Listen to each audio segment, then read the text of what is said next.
आज जिस स्टॉक के ऊपर बात करने वाले हैं दोस्तों, उसके ऊपर चर्चा करने की 3 रीजंस हैं। पहला, जिस वैल्यूएशन में मिल रहा है, जिस प्रकार की गिरावट वो ऊपरी स्तरों से दिखा चुका है और अपने जिस सपोर्ट के आसपास वो ट्रेड कर रहा है, यहाँ से आप कह सकते हैं जो डाउन साइड है उसका रिस्क बहुत हद तक लिमिटेड है दोस्तों। मैं ये नहीं कहूँगा यहाँ से गिरावट होने के चांसेस बिल्कुल नहीं है, बट हाँ, जो इतने वॉलेटाइल मार्केट में मुझे लगता है कि यहाँ से डाउन साइड रिस्क बहुत बहुत कम है। कितना है और एग्जैक्टली कौन सा लेवल मुझे पसंद है, ये वीडियो मैं आपको शुरुआत में बताऊंगा। और आपको एक और चीज़ की जानकारी दे दूँ दोस्तों कि आज रात 9 बजे मैं लाइव आने वाला हूँ, तो आपके कोई सवाल हो तो आज रात 9 बजे हम जुड़ेंगे, तो अपने सवाल ज़रूर पूछ सकते हैं। तो आज रात 9 बजे लाइव में मिलते हैं। अब बात करते हैं वापस से दोस्तों स्टॉक के ऊपर। तो देखिए, HDFC AMC इस स्टॉक के ऊपर आज चर्चा करने वाला हूँ दोस्तों। अभी मैं इस स्टॉक में मैं उन निवेशकों के साथ चर्चा करूंगा जो वाकई में एक लॉन्ग टर्म में एक वैल्यू स्टॉक के ऊपर फोकस रखना चाहते हैं। और कौन लॉन्ग टर्म इन्वेस्टर होते हैं दोस्तों? देखिए, लॉन्ग टर्म इन्वेस्टमेंट, इसके 2 रूल जो मुझे लगता है होने चाहिए। पहला, ये एक बहुत ज़्यादा बोरिंग जर्नी होती है। जी हाँ दोस्तों, स्टॉक मार्केट जो ट्रेडर्स हैं उनके जस्ट उल्टा अगर आप देखेंगे तो इस स्टॉक में जो इस टर्म की इन्वेस्टमेंट होती है बड़ी बोरिंग होती है दोस्तों। तो पहली चीज़, काफ़ी बोरिंग जर्नी होती है लॉन्ग टर्म, और दूसरी, बहुत डिसिप्लिन चाहिए दोस्तों। ठीक है, तो ये 2 चीज़ अगर आपके अंदर है तो याद रखिएगा, लॉन्ग टर्म की बातें करने वाला हूँ यहाँ पे मैं। और इस स्टॉक के ऊपर कुछ नेगेटिविटी है, 3-4 पॉइंट जो आपके साथ शेयर करूँगा, और क्यों मैं बुलिश हूँ इसके बारे में भी चर्चा करूँगा। और सबसे पहला डिस्क्लोजर मैं ये दे दूँ दोस्तों, कोई बाइंग और सेलिंग की रिकमेंडेशन नहीं है दोस्तों। करेंटली मैं कोई पोजीशन नहीं रखता है स्टॉक में। हाँ, मेरी वॉच लिस्ट में ये है, तो आने वाले 1 हफ्ते के अंदर शायद मैं या मेरी फैमिली मेम्बर स्टॉक में अपनी इन्वेस्टमेंट स्टार्ट कर सकते हैं।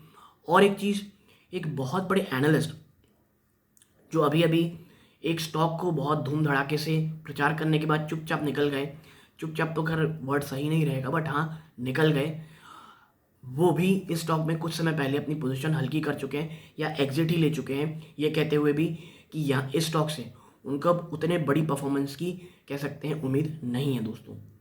ठीक है, तो आप समझ चुके हैं किन की बात कर रहा हूँ। मैं बात कर रहा हूँ सौरभ मुखर्जी जी की। वो एक समय में स्टॉक से निकल भी चुके हैं दोस्तों, बट स्टिल मुझे लगता है कि अब जो गिरावट है, और यहाँ पे अगर 1% की गिरावट और होती है तो मुझे लगता है यहाँ से एक काफ़ी अच्छी आप सकते हैं इन्वेस्टमेंट अपॉर्चुनिटी हो सकती है। तो अब चर्चा करता हूँ कि कहाँ पे मुझे नेगेटिविटी पॉइंट्स लगते हैं। सबसे पहले देखिए, HDFC AMC को एक समय में ना स्कैसिटी प्रीमियम मिला करता था, यानी कि AMC कंपनीज ज़्यादा जो स्टॉक्स हैं वो लिस्टेड नहीं थी मार्केट में, जिसके कारण इसे एक लौती कंपनी होने का फ़ायदा होता था और एक काफ़ी प्रीमियम वैल्यूएशन में ट्रेड करती थी, जो कि अब आपको पता है लगभग जा चुका है कि बहुत सारी AMC कंपनी है जो ऑलरेडी लिस्टेड हैं, जैसे बिरला AMC हो गई, आप UTI AMC हो गई, और भी अन्य कंपनीज हैं। प्लस बहुत सारी ऐसी कंपनी की बातें चल रही हैं जो शायद इसमें लिस्ट हो इस मार्केट में। तो ये चीज़ें याद रखिएगा, ठीक है। तो अब उस प्रकार की प्रीमियम वैल्यूएशन इसे नहीं मिलेंगी। दूसरी चीज़, HDFC AMC ने पिछले काफ़ी समय में अपना एक बड़ा मार्केट शेयर भी खोया था बीच में दोस्तों, ठीक है। और इतना ही नहीं, बहुत से फंड्स इनके बहुत अंडर परफॉर्म कर रहे थे एक समय में।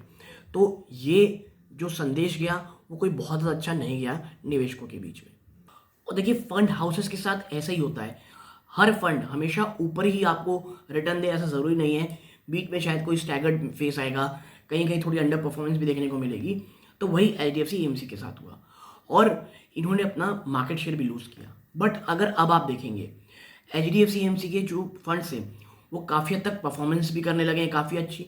इतना ही नहीं, इन्होंने अब जो मार्केट शेयर लूज़ किया था वो भी ये कंपनी वापस से गेन कर रही है और करेंटली 11.5% के मार्केट शेयर में दोस्तों।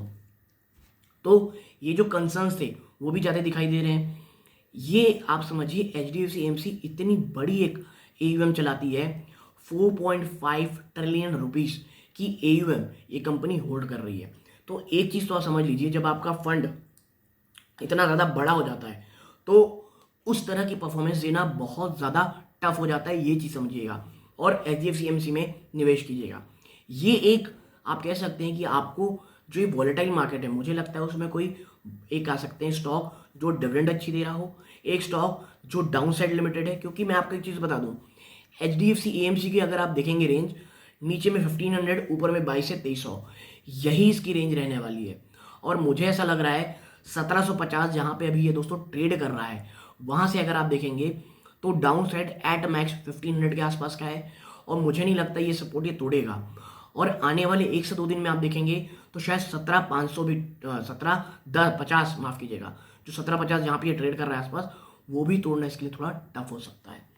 तो ये वैल्यूएशन लॉन्ग टर्म के लिए अच्छी है। SIP मोड में रहिएगा, एक साथ लम सम अमाउंट से बचिएगा। क्योंकि एक चीज़ आप दिमाग में रखिए, सेकेंड हाफ को लेकर के जो प्रिडिक्शन की जा रही है, JP मॉर्गन की रिपोर्ट जो ऑलरेडी मैं डिस्कस कर चुका हूँ, प्लस जो US फेड की बात कह रहा है कि भाई सेकेंड हाफ में शायद प्रॉब्लम आ सकती है, और US फेड कह रहा है कि भाई साहब हम जो अपना इंटरेस्ट रेट है वो बहुत ऊपर रखेंगे, जिस कारण बाजार में एक बड़ी गिरावट हो सकती है। तो AUM को भी उसका खामियाजा भुगतना पड़ेगा, और इनके स्टॉक्स में भी बड़ी गिरावट आएगी।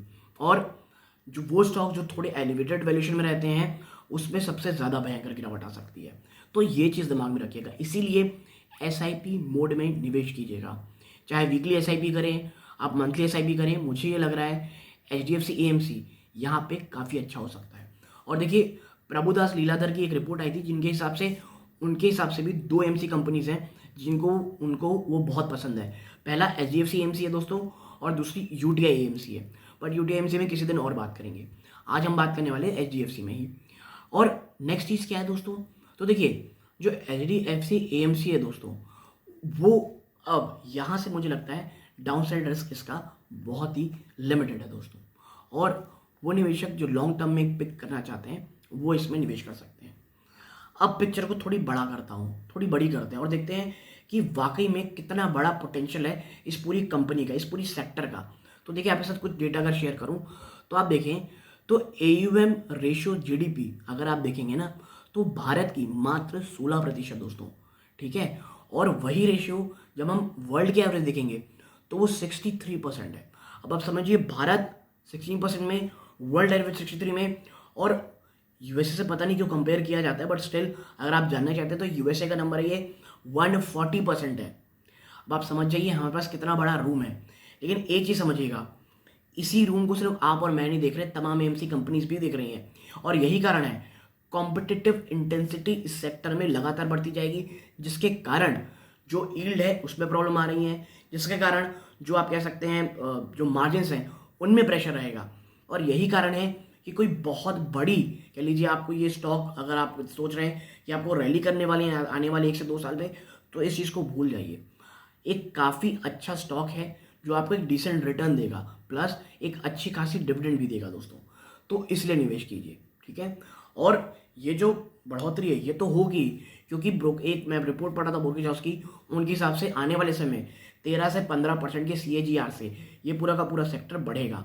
तो अब आप समझ जाइए ग्रोथ की अपॉर्चुनिटी कितनी ज़्यादा है। इतना ही नहीं, अगर मैं आपके साथ चर्चा करूं कि भाई ये जो कंपनी है, अगर आपको मैं एग्जैक्टली वर्ड बताऊं, that mutual funds AUM as a percentage of bank deposit, अगर हम म्यूचुअल फंड का AUM देखेंगे बैंक डिपॉजिट कंपेयर में, तो वो मात्र दोस्तों कितना है, 22% है।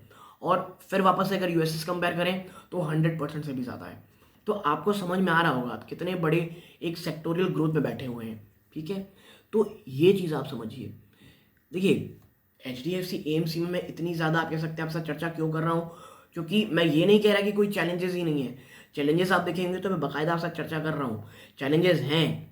जो आप कह सकते हैं निवेशक है वो अब डायरेक्ट निवेश भी कर रहा है। आपको पता होगा कि आजकल जो इन्वेस्टमेंट है लोग खुद से भी करने शुरू कर दिए हैं, ये और कह लीजिए फंड्स के बजाय डायरेक्ट मार्केट में डालना शुरू चाहते हैं। और जिस तरह से फाइनेंशियल लिटरेसी बढ़ रही है, इसके चांसेस ज़्यादा हैं कि लोग आप कह सकते हैं इस ओर ज़्यादा जाए। क्योंकि कई फंड्स ने ना बहुत लंबे समय से देखा है लोगों ने कि बड़ा अंडर परफॉर्म किया है दोस्तों। आपका क्या मानना है आप मुझे कमेंट बॉक्स में बताइएगा। लेकिन हाँ, मैं ये कहता हूँ कि रिस्क को कम करने के लिए, मैनेज करने के लिए म्यूचुअल फंड्स में निवेश होना बहुत ज़रूरी है। वो निवेशक जो एक डिसिप्लिन इन्वेस्टमेंट चाहते हैं उन्हें म्यूचुअल फंड में निवेश करना ही चाहिए, ऐसा मुझे पर्सनली लगता है दोस्तों।